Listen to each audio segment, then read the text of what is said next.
Greetings and welcome back to Doctor Who Revisited, where I go through every single episode of Doctor Who from 1963 all the way to 2022 and review them. And this time, with my brand new sonic screwdriver.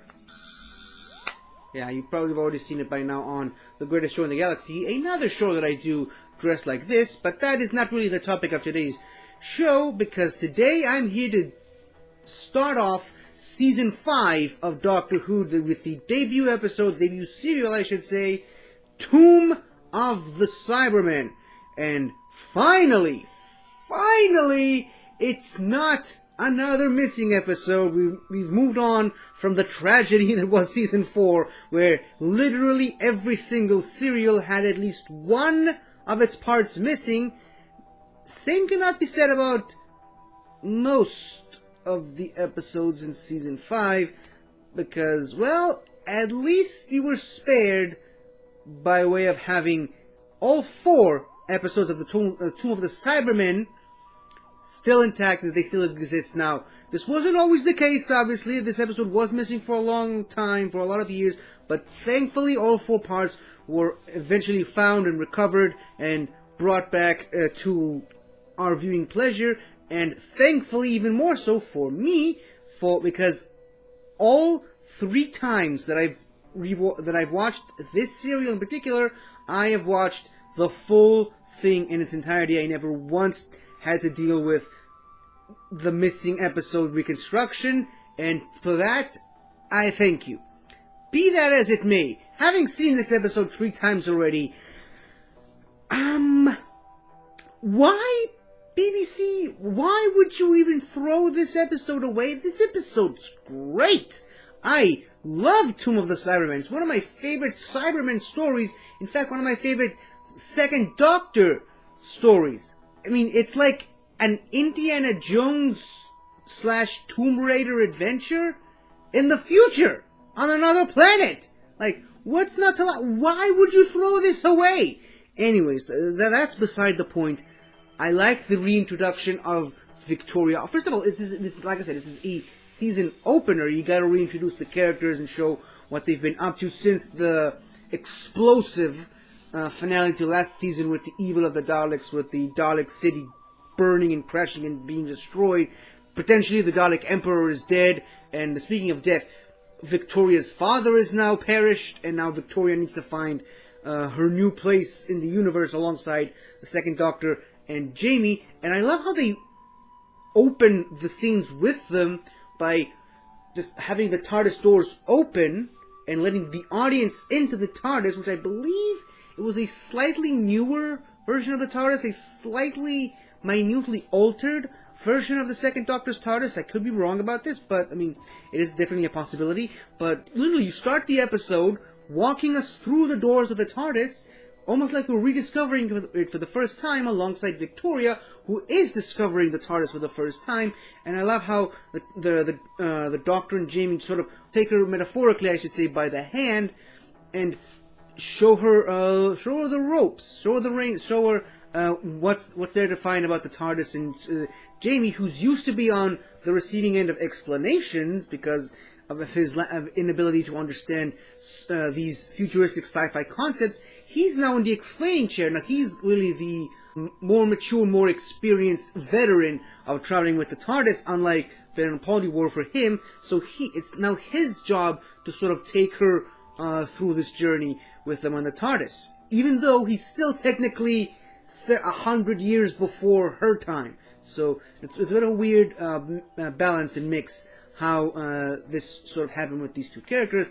But either way, from this moment on, you sort of saw hints to it in Evil of the Daleks, but you're seeing it more so in this episode onward.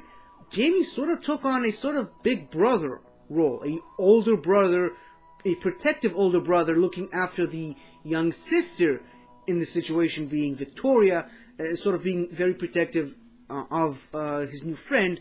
And we'll sort of start to see it more develop in other episodes, particularly in this season, where he sort of started to develop feelings for Victoria. But that's really several episodes in the future for now. And I believe this was actually the first time any character in the show specifically asked the Doctor about his age, which Victoria did. She asked how old is the Doctor, and he's like 500 and something years. I can't remember the exact number that he gave her, but he's pretty old. So this is really the first time that the Doctor's age is being openly addressed on the show, and he even says it in human terms, so hinting to the fact that his species, which we still don't know yet at this point, they age differently than humans, which I suppose it kind of makes sense, him being from another planet and all. But anyways, after this wonderful opening scene, I mean, it's not really the first scene of the episode, but this was a great reintroduction of the characters into the season. After this opening of us to the serial, we then land on the planet Telos, where we're being thrown back into the main plot of the episode, which is a Cybermen story, if you couldn't already tell by the title. I did say in one of the reviews from last season that a lot of Cybermen stories don't really have the word Cybermen in the title, but this one does. So I think it's kind of intentional. They already let you know straight off the bat that this is going to be a Cybermen story to prepare you for what's to come. And you see the Doctor eventually making contact with the expedition who had discovered the sort of tomb of the Cybermen, as they're calling it. And from that moment on, you know it's a Cybermen story. You know the Doctor and Jamie have a history with the Cybermen, and presumably these people who are trying to explore this entrance to the Cybermen city, they also have an interest in finding out stuff about the Cybermen.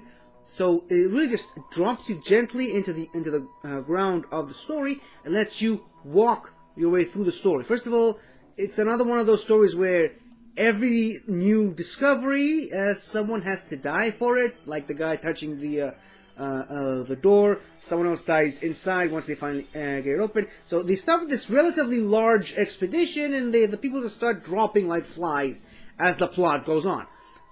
It's kind of an unfortunate thing for Doctor Who, but I mean, that's really the part of the plot at this point. Like, it's a staple of Doctor Who episodes, from back in the early Hartnell years and all the way to the Jodie Whittaker era. So, again, I go back to what I said about this episode earlier in this review.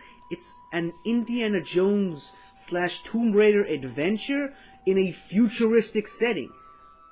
It's a brilliant idea for a Doctor Who episode. I love what Kid Pedler and Gary Davis did with this episode. Obviously, the creative team who created the Cybermen in the first place in the 10th Planet. And I just really love their writing dynamic. I love their approach to the Doctor Who serials. Like, taking these futuristic sci-fi concepts, but putting them in a sort of mundane, earthbound setting, like with an archaeological expedition.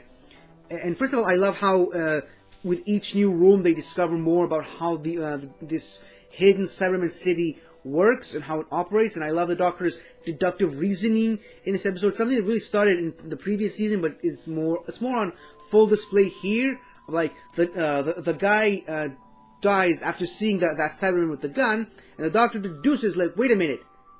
The Cyberman was standing over there. So how come this guy was shot in the back? You know? Figuring out that there was actually a gun behind him, and that's really what killed the guy ultimately. So the Doctor really uses his brain a lot all throughout the serial, and I'm really all here for it. And first of all, can I just say that the villainous team of Kaftan, Toberman, and the third guy that I don't remember at the moment, what a great threat to the Doctor. Like, really, they seem harmless and curious explorers, but underneath the surface, they're really there just to undermine the whole expedition, rediscover the Cybermen, reawaken the Cybermen, and have the Cybermen work for them. And I think I said this last season about the power of the Daleks. It's great to see the Daleks in an episode, but it's come to that point where the Daleks themselves just aren't enough. Very much like the Daleks' master plan, in a way. That's one of the main reasons why that episode is so great, is that the Daleks aren't really the only major threat. Like, yes, you have the impending threat that is the Daleks, or in this case the Cybermen, but you also pepper in a secondary threat, which sometimes feels like the main threat, if you catch my meaning here. With the power of the dogs was obviously the people who took over the human colony. Over here it's Captain and Toberman and the third guy who want to take over the Cybermen. So you really have these two groups of villains fighting each other for supremacy, with the Doctor and friends somewhat in the middle of it, trying to protect the rest of the expedition and, you know, stop the Cybermen from spreading. I just love the scene of the Cybermen breaking through their nylon casings and climbing out of the tomb. Allegedly, one of two potential scenes that frightened Peter Davison, scared him half to death when he was watching the Patrick Troughton era episodes when he was young. So he can't really remember if it was this episode or one of the Ice Warrior episodes. For the moment, I'm going to go with this episode because that's the one we're talking about at the moment. It's a great scene, great setup. First of all, the set design of the tomb itself, and I'm pretty sure, I'm not 100% sure about that, but I think that they're using the same costumes for the Cybermen that they did back in the Moonbase episode. I think I read an article about it in Doctor Who magazine where they changed it from the Mondasian design for the Cybermen in the 10th planet to the Moonbase, and then they kept the same costumes for this, and they changed it again in the next Cyberman story, which we'll talk about eventually because it's a part of the season. But overall, I love the design of the Cybermen. I love the design of the Cyber Controller with the big dome-like head and the illusion that there's supposed to be a brain inside it. I just love everything about it. And the fact that they took literally the strongest guy there, Toberman, and they cyber converted him halfway there into a Cyberman to make him even more powerful and even bigger of a threat, no pun intended.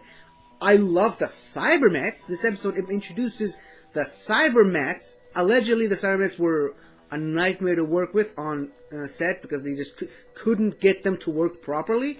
I'd almost say they've had a complete mental breakdown. Oh, I'm so sorry. Okay. They fixed it in their next appearance, but I don't know what to tell you. I love the design of the Cybermen. They don't look threatening at all. They look kind of cute, and that, ladies and gentlemen, is what makes a great Doctor Who monster. Is that it looks very unassuming. It doesn't look scary. It's not frightening until it pounces on you, and it starts chewing up all the electricity, and it starts really wrecking shit. And I love how they defeated them eventually, and I love the little moment of comedic banter between the Doctor and Jamie, where the Doctor just goes, in fact, you might as well say they had a complete mental breakdown.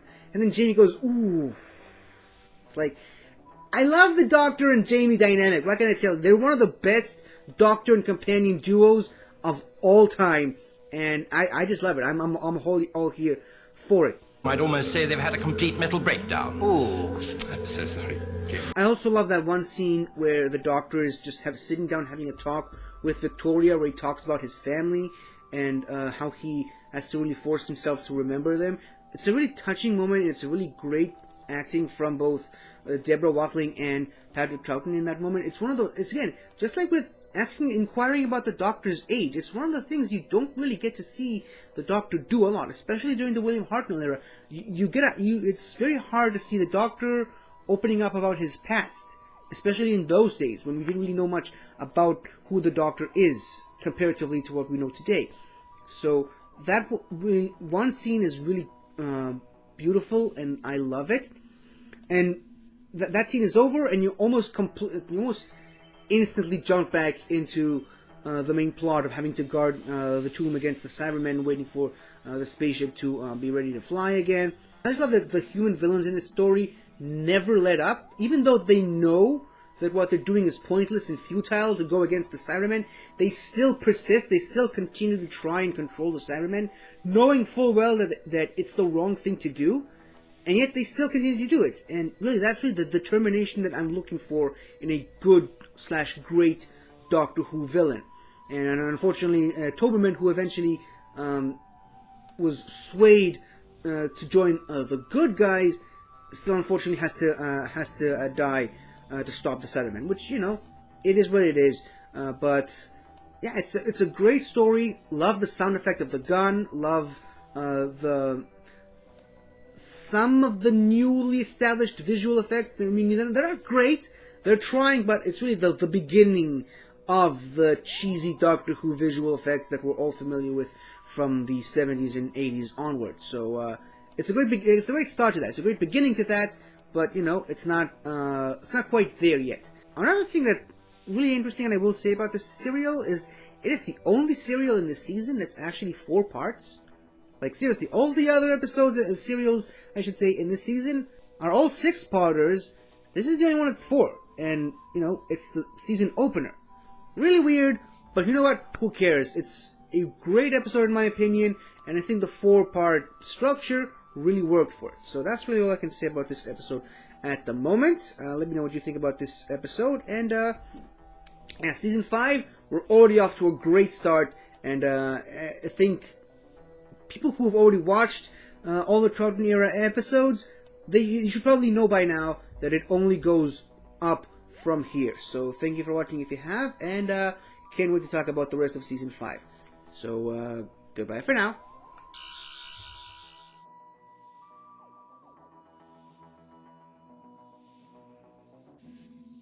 Hi there! Thank you for watching the video. And if you enjoyed it, don't forget to like, comment, subscribe, and tell your friends. I'll see you next time.